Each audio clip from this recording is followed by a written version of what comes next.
skynd dig, vores taxa, den kommer om 2 minutter. Vi skal lige huske at slå alarmen til. Ja. Beep.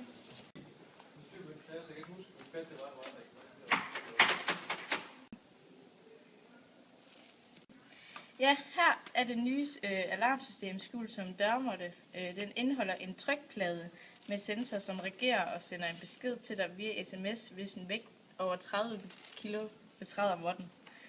Med måtten der følger der et overvågningskamera med forbundet med en live-app, som du kan hente på telefonen, så du altid kan følge med i, hvad der sker ude foran din dør.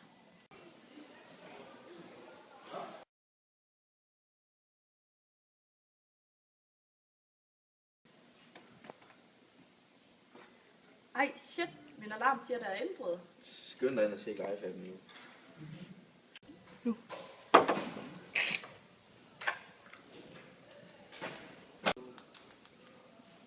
Hallo? Er det politiet? Jeg har indbrud, og jeg skal lige høre, om I kunne sende en vogn til min adresse hurtigst muligt. Tusind tak. Klokken er 12, og du er indholdt. Fuck! Ej, hvor var det bare godt, vi købte vores nye dørmåtte. Ja, det er rigtigt.